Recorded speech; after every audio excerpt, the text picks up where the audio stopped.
तो कक्षा 10वीं गणित विषय हम लोगों ने पिछले वीडियो के अंदर वास्तविक संख्या का सामान्य जानकारी हमने प्राप्त की थी। उसके अंदर हम लोगों ने वास्तविक संख्या क्या है, सम संख्या क्या है, विषम संख्या क्या है, तो लगातार संख्याओं का गुणनफल करने पर क्या प्राप्त होता है, ये सब जानकारी हमें प्राप्त की थी। अब हम है वो प्रश्नावली 2.1 के अंदर है वो पहला सवाल है कि दर्शाए कि एक विषम धनात्मक पूर्णांक संख्या का वर्ग 8q + 1 के रूप में होता है जहां q एक धनात्मक पूर्णांक है। इसका मतलब है विषम धनात्मक पूर्णांक संख्या। तो हम देखते हैं कि विषम संख्या है, मान लो 3, 5, 7, जिसमें 2 का पूरा भाग नहीं जाता है। तो ये कह रहा है कि विषम धनात्मक पूर्णांक का वर्ग 8q + 1 का रूप होता है।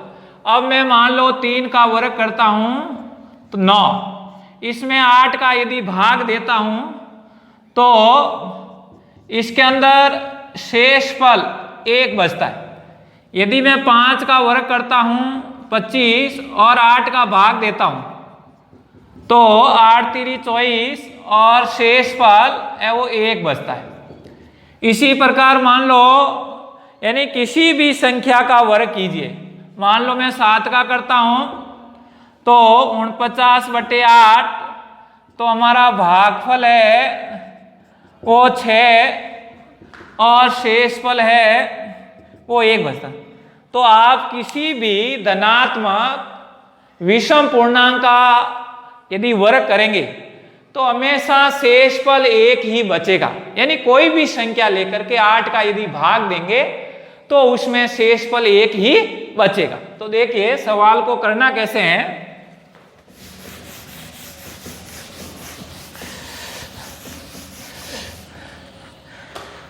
तो माना धनात्मक विषम पूर्णांक ए ले। अब हम जानते हैं हम लोगों ने तो विषम धनात्मक पूर्णांक का कैसा रूप होता था, विषम धनात्मक पूर्णांक को a बराबर 2m + 1 का रूप लिख सकते हैं। ये हमने वो पहले जानकारी की थी कि सम पूर्णांक संख्या और विषम पूर्णांक संख्या। तो ये 2m + 1 का रूप हम इसको लिख सकते। अब देखिए अब हमारे को अब प्रश्नानुसार क्या कह रहा है, धनात्मक पूर्णांक संख्या का वर्ग। तो धनात्मक विषम पूर्णांक क्या लिया, a का वर्ग। अब हमने a के बराबर क्या रूप लिख सकते हैं, 2m + 1। तो 2m + 1 का होल स्क्वायर। अब आप लोगों ने सर्व समीका पढ़ी है a + b का होल स्क्वायर।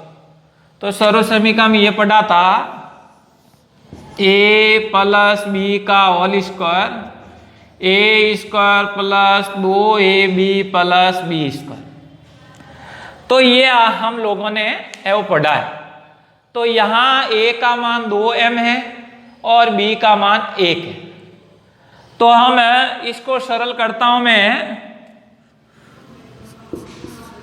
a² बराबर 2m, a का स्क्वायर यानी 2m का होल स्क्वायर प्लस 2 × 2m × 1 प्लस b का स्क्वायर का मतलब a का स्क्वायर।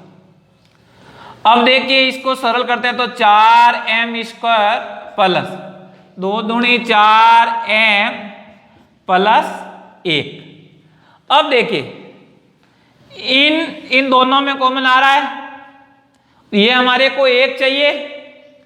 तो इसके अंदर मैंने 4 4m कॉमन ले लिया तो m + 1 और +1। देखिए इस दोनों के अंदर कॉमन 4m आया, 4m² में 4m का भाग दिया, m बार गया, ये प्लस का प्लस 4m में 4m का भाग 1 बार गया और ये +1 है। तो ये हमने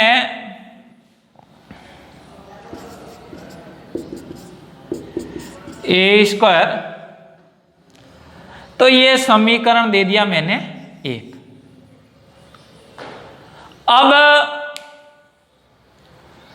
देखिए ये m +1, तो हम लोगों ने वो पहले वीडियो में बताए हैं, हम जानते हैं कि 2 लगातार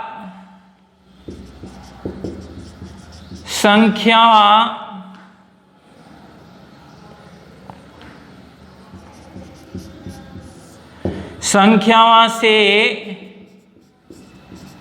गुणा करने पर सम संख्या आती है। ये हमने वो पिछले वीडियो के अंदर वो पढ़ा था कि 2 लगातार संख्याओं से गुणा करने पर सम संख्या प्राप्त होती है। सम संख्या आती है। अब तो सम संख्या आती है तो हम लोगों ने, तो हम क्या लिख सकते हैं, m +1 बराबर 2q। ये समीकरण हो गया 2, क्योंकि सम संख्या हमने 2 की। अब समीकरण 2 का मान समीकरण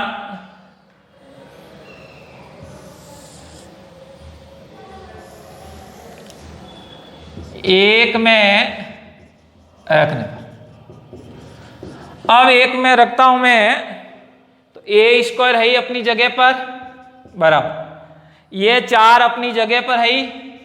अब m +1 का रूप क्या हो सकता है, 2q के बराबर हो सकता है, ये हम जानते हैं। तो 2q और ये प्लस का 1, तो हम लिख सकते हैं a² बराबर 4 दूनी 8 q + 1। अतः विषम धनात्मक पूर्णांक संख्या का वर्ग 8q + 1 के रूप में होता है। ये हमने सिद्ध करना था और ये हमने सिद्ध किया है। तो ये आप लोगों का पहला प्रश्न था।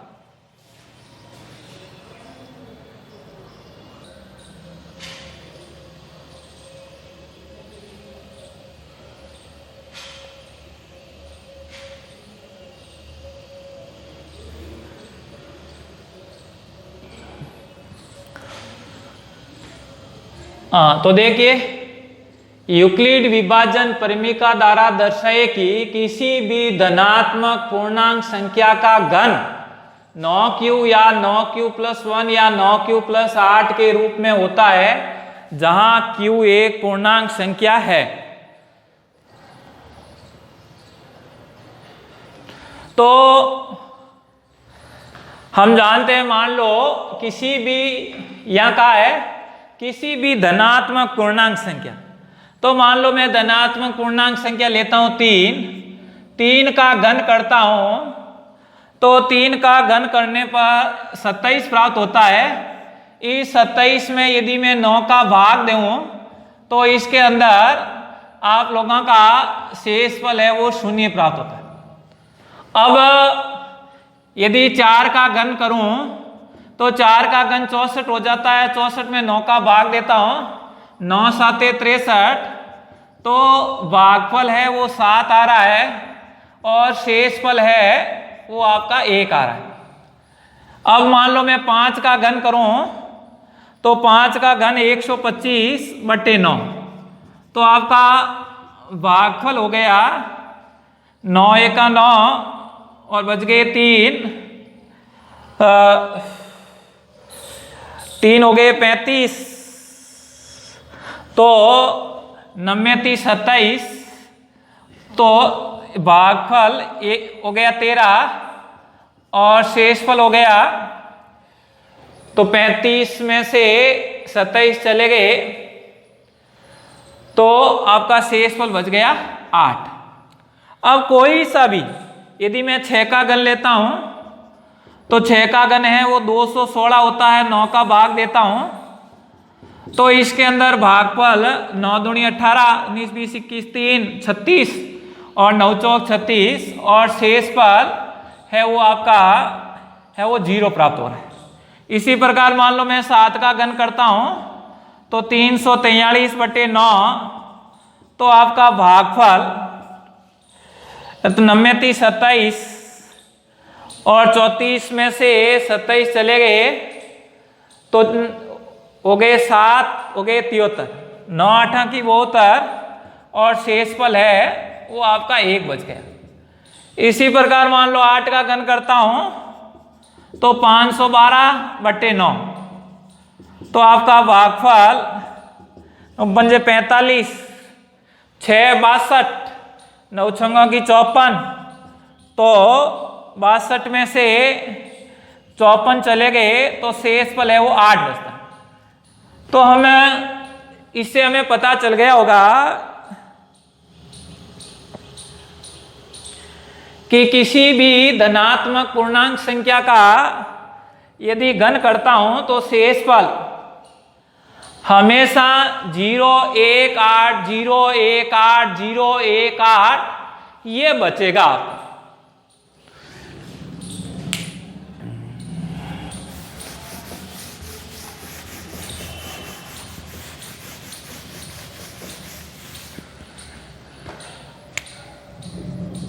अब देखिए यूक्लिड विभाजन परिमिका, तो यूक्लिड विभाजन परिमिका है क्या, a बराबर BQ प्लस R।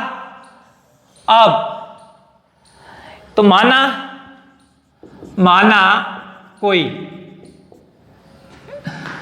धनात्मक पूर्णांक a है, तब ये 3m प्लस 1, 3m या 3m प्लस 1 या 3m प्लस 2 का रूप होता है।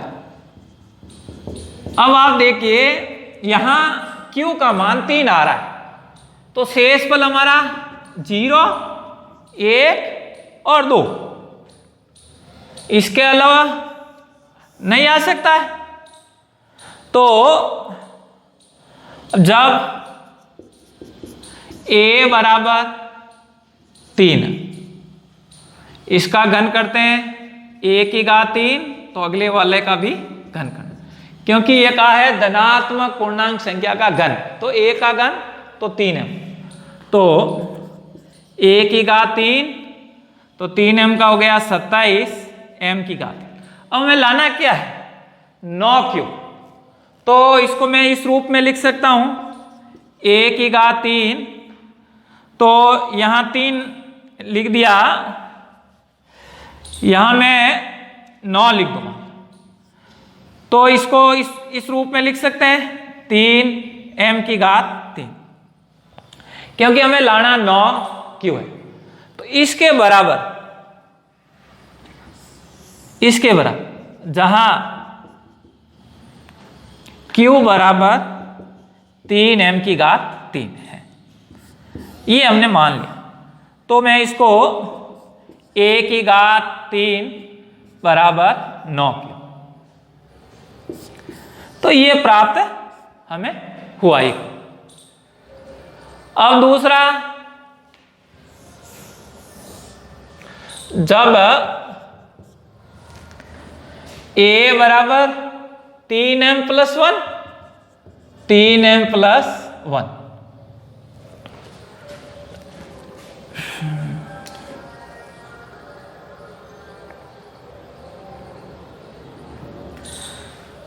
तो 3m प्लस 1, अब क्या करना है, घन करना है। तो a की घात 3 बराबर 3m प्लस a की होल घात 3। अब अपने सर्व समीकरण पढ़िए कि a प्लस b की होल घात 3, तो a की घात 3 प्लस b की घात 3 plus 3a square b plus 3ab square, ये सर्व समीकरण हमने पढ़ी। a प्लस b की होल घात 3 बराबर a की घात 3 प्लस b की घात 3 plus 3a square b plus 3ab square. अब देखो यहाँ a का मान 3m है और b का मान 1 है, तो इसको सर्व समीकरण के रूप में लिखते हैं।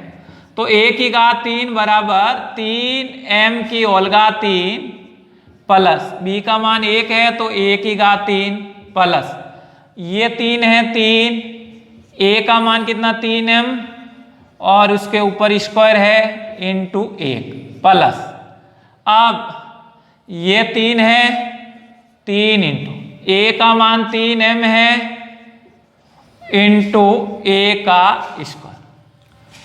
तो इसको मैं खोलता हूं, a की घात 3m की घात 3 का मतलब है 27m की घात 3, क्योंकि 3m की घात 3 का मतलब है 3m गुणा 3m गुणा 3m, तो 3 3 9 9 27 m की घात 3 प्लस 1 प्लस 3 इंटू 3m का होल स्क्वायर, तो मैं सीधा लिख देता हूं इसको 3 3 9 9m स्क्वायर इंटू 3, तो हो गए 27 m स्क्वायर प्लस a का स्क्वायर 1, 3 को 3 से गुणा किया 9 है वो 9m। इसको मैं व्यवस्थित क्रम में लिख देता हूं थोड़ा, a की घात 3 बराबर 27 m की घात 3 plus 27 m square plus 9m plus 1।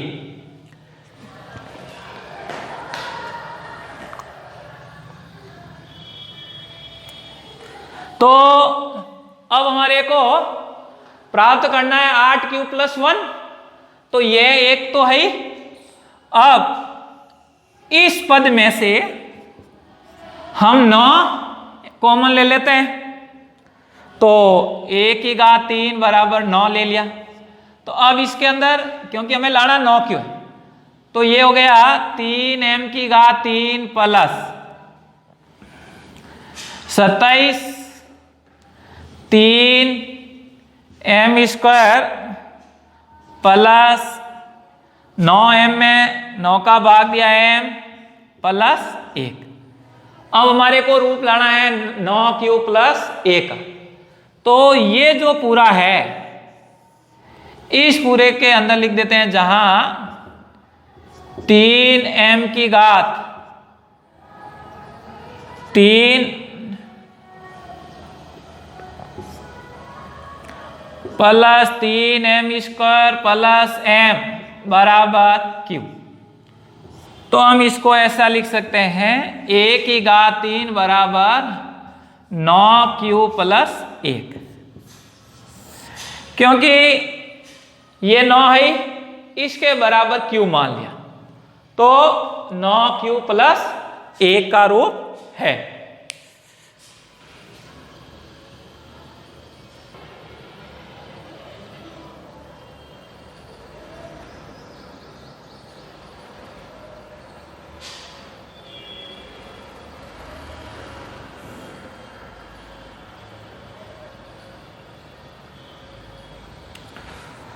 अब देखिए तीसरे स्टेप में जब ए बराबर 3m प्लस 2, ये मैंने साफ कर दिया है क्योंकि श्यामपट में आ नहीं रहा था, इसलिए तीसरा रूप था आपका 3m प्लस 2। तो ये घन करना है, तो 1 की घात 3, 3m प्लस 2 की और घात 3। अब आपकी सर्वसमीका वही काम में आएगी, a प्लस बी का होल घात 3। तो यहाँ a का मान है वो 3m है और b का मान 2 है, तो a की घात 3 बराबर a की घात 3 है सर्वसमीका से, तो 3m की होल घात 3 प्लस b की घात 3, 2 की घात 3 प्लस 3 इंटू a का स्क्वायर, a का मान 3m है तो 3m का स्क्वायर इंटू b का मान कितना है 2 प्लस 3 है a का मान 3m है, 3m इंटू 2 का स्क्वायर। जैसा सर्वसमीका है वैसा मान मैंने लिखा है। अब देखो इसको सरल करते हैं, तो a की घात 3, 3m की घात 3 का मतलब हो जाता है 27, m की घात 3 प्लस 2 की घात 3 8 प्लस 3m का होल स्क्वायर, तो 3m गुणा 3m तो 9m स्क्वायर, 9 27 और 27 गुणा कितने हो जाते हैं 54, तो 54m स्क्वायर प्लस 2 का स्क्वायर 4, 4 3 12 और 12 36m। अब इसको मैं व्यवस्थित क्रम में लिख देता हूं, तो a की घात 3 बराबर 27 m की घात 3 plus 54m square plus 36m plus 8। अब हमें देखो, अब हमें लाना क्या है 9q प्लस 8 करो, तो ये 8 तो है ही। अब इस पूरे पद में से है वो कॉमन 9 ले लेते हैं, 9, हालांकि कॉमन तो m भी आ सकता है पर 9 ले लेते हैं कि जरूरत इतनी है।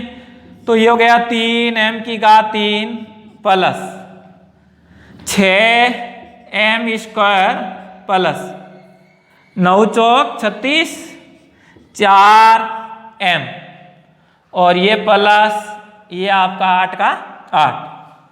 तो अब a की घात 3, अब जहां 3m की घात 3 plus 6m square plus 4m बराबर मान लेते हैं q, क्योंकि हमें लाना 9q प्लस 8 का रूप है। तो ये 9 इस मान के बराबर हमने क्या माना q प्लस 8। तो ये हम लोगों ने देखा था, इन पहले वाले में प्राप्त किया था a बराबर 9q और दूसरे स्टेप के अंदर 9q प्लस 1 और तीसरे स्टेप के अंदर 9q प्लस 8। तो अतः अब लिख देते हैं, इस तीनों को देख करके जो सिद्ध किया है तो लिख सकते हैं, अतः स्पष्ट है कि किसी भी धनात्मक पूर्णांक